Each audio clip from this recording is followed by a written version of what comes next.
Tapik.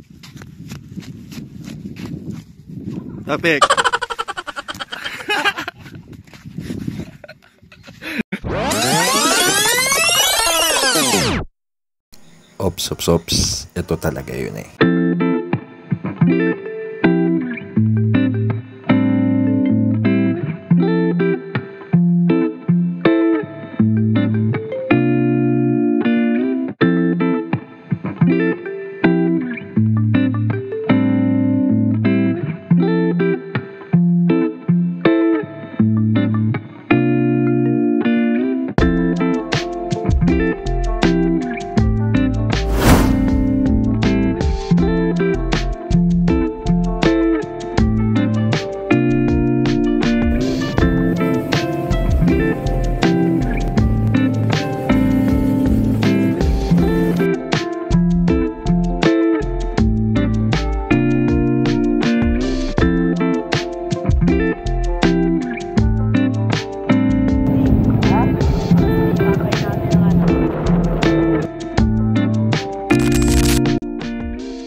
Yo, what's up mga Earp? Good evening.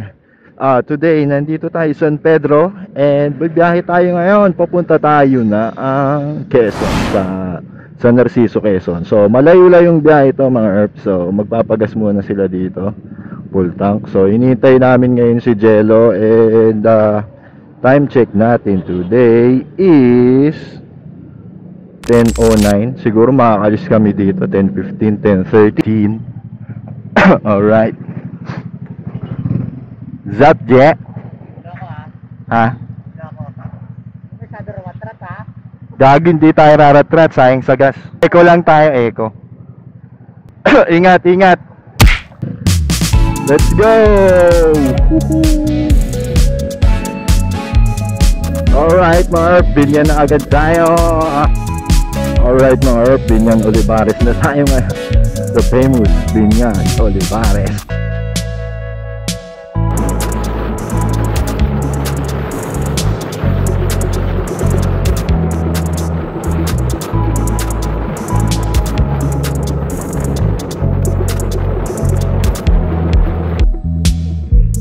Yeah mga Earp, Santa Rosa na kami. Time check 10:31. Mabilis-bilis din kahit medyo matraffic dito sa Santa Rosa. Alright mga Earp, Kabuyaw na kami. Kabuyaw. Sunod ata nito Kalamban eh, kung di ako nagkakamali. Eto na. Tuloy. Hoy, ang sweet nila.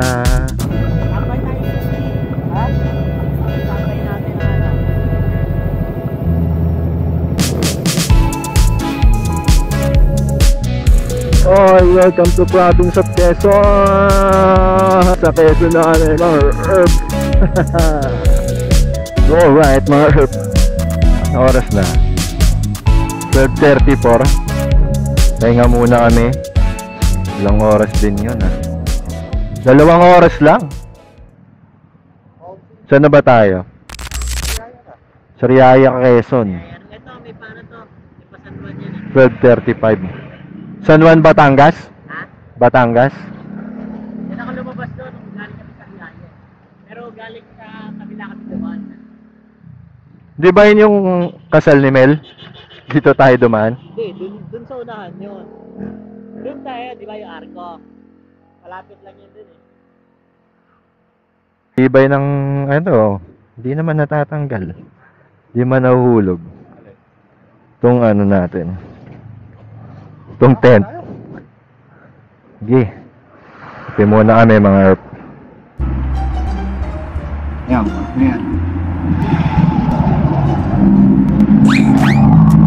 Ayun.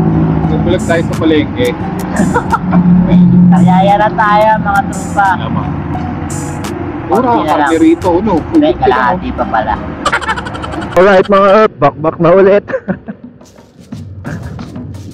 So itong M3 mga Earp, simula San Pedro hanggang dito sa Sariaya, eh kalahati lang na bar ang nagastos natin dito ating motor, no? So malayo-layo na yun, diba?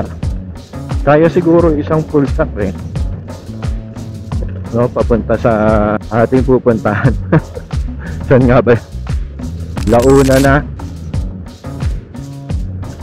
Kung kami ay nagpaalis na dito sa Riyaya, diretso na tayo.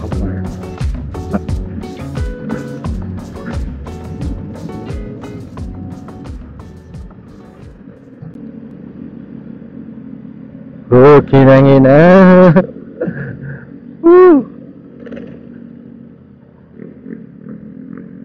Ang dilim. Ay, patay tayo dyan, no?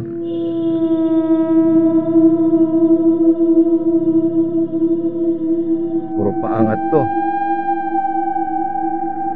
Tapos lubak-lubak yung sa ano, daanan. Yun na, gagi, ang dilim, oh. Wow! Dilim. Uy, delicates magmabilis.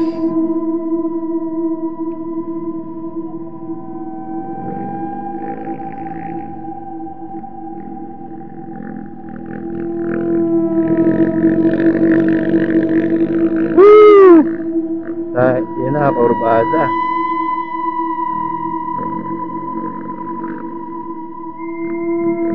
Alright. Yan na, tarik niya, no?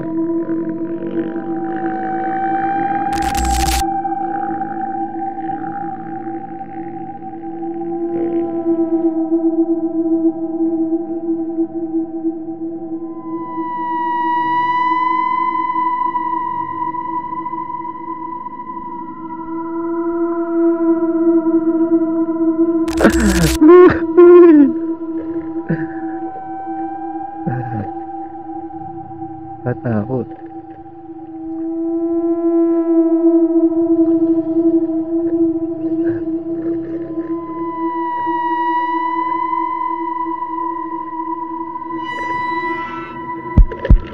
Ay, gago ka.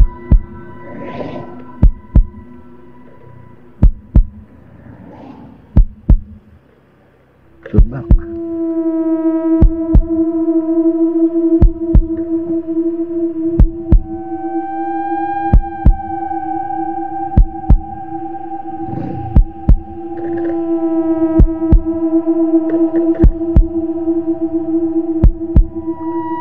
May mga kulig-lig.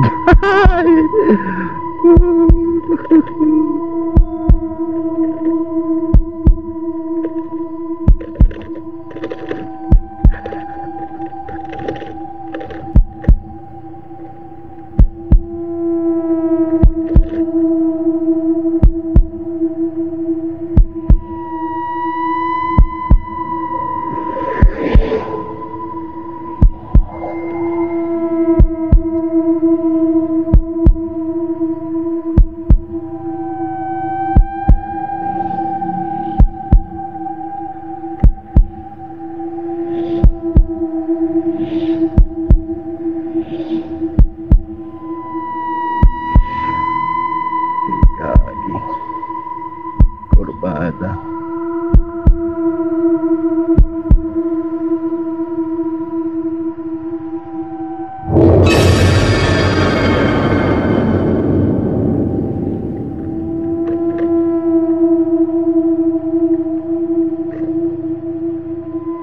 Yan, ina ang hamog, oh.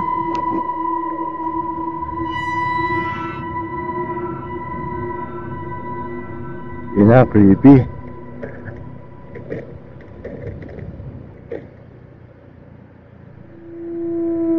Ina ang hamog dito. Woo!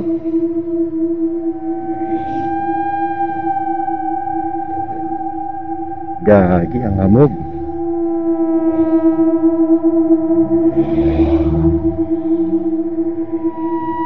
Oy, mucha.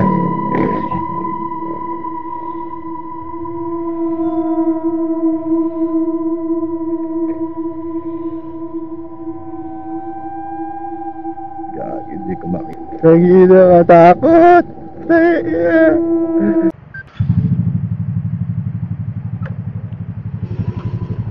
Yan, so mga Earth, touchdown, gumakam na kami. So from here, 91 kilometers na kami papunta sa Paraiso de San Narciso. So siguro doon na lang kami maghanap ng palengke dahil kami mamimili ng aming lulutuin pagpunta doon sa Paraiso de San Narciso. Alright. Parang late lang ang ano. Saka walang trabaho. Linggo na.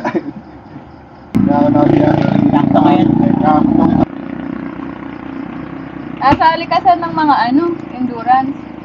Hindi pa, parang ang endurance namin kundi naman. Dito po kayo, sa loob. Pagkatapos ng ilang oras na biyahe ay na-enjoy namin ang aming mga dinaanan. Panoorin ito.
Anong meron kayo?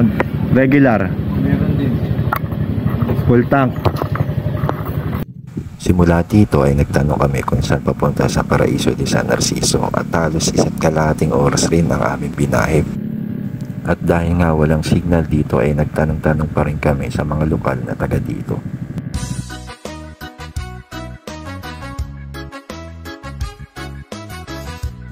At simula nga sa kantong ito ay bibahe pa kayo ng mga 2 kilometro bago nyo madundon ang Paraiso de San Narciso. At take note mga Earth, malubak talaga ang daanan dito at siguro kung maulan ay talagang mabutik at very challenging ang pagpasok dito.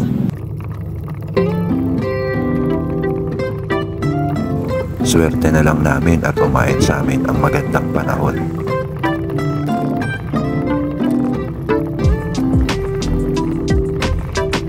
Mula nga dito ay matatanaw mo na ang napakagandang karagatan ng San Narciso, Quezon.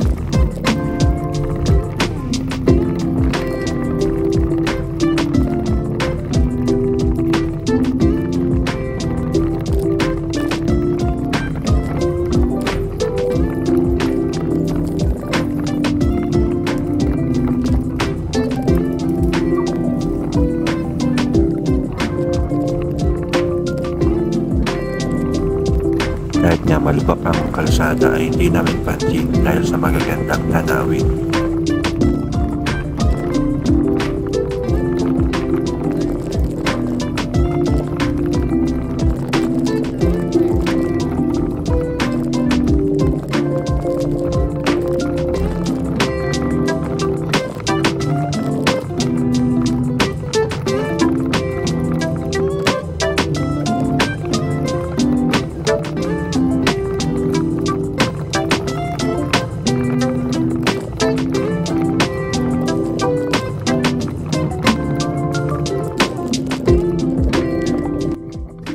Paraiso de San Narciso. Yan, bawal nga lang na magyosi. Dito ata ang kanilang smoking area sa may parking. So magyosi tayo. Dito tayo sa labas. Lalo yan o. Yay! Up. Solid na. Alright mga Earp, solo natin to. Low tide pa ngayon mga Earp. Umaga. Tignan natin ang dagat. Yan. Yan. Low tide medyo mabato.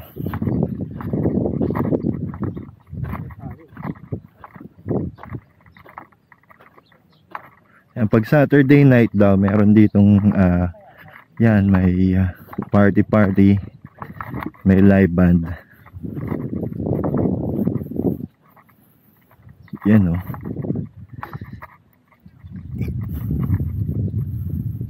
May mga ibon pa. Kita daw yung mayon dito mga herp. Kaso ngayon hindi pa nagpapakita. So mga dumating kami dito mga 8 siguro.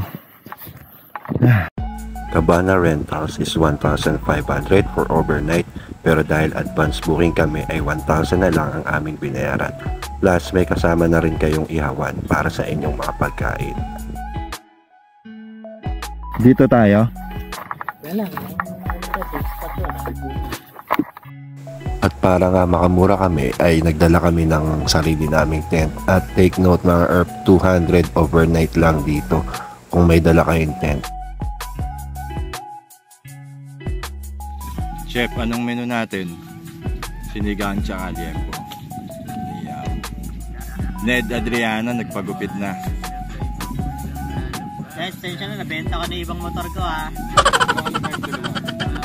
Libre na nga rin pala ang kawali, kaldero at kutsilyo sa paggamit para wala na kayong atupagin na dadalhin pag pupunta kayo dito.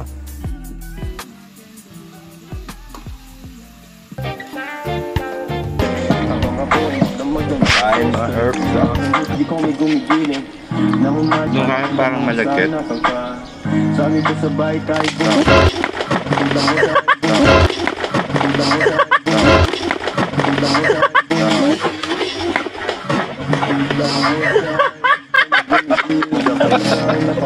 Casualty! Naka-video!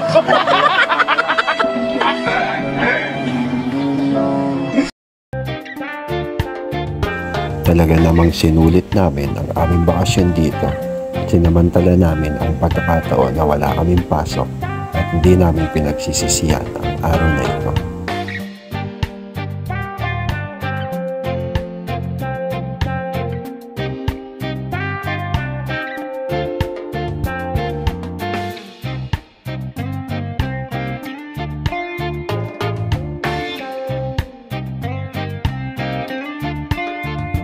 Pinakamagandang oras nga na maligo dito ay alas 5 ng umaga hanggang alas 7 ng umaga. Sa hapon naman ay alas 4 ng hapon hanggang alas 6 ng hapon.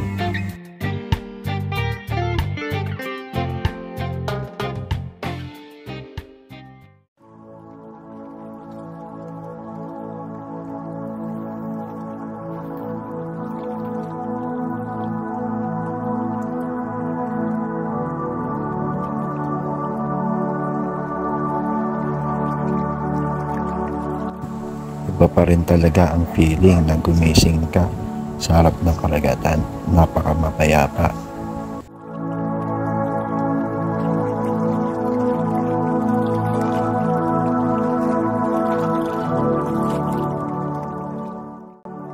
Tanaw nga rin pala ang bulkang Mayon dito sa umaga.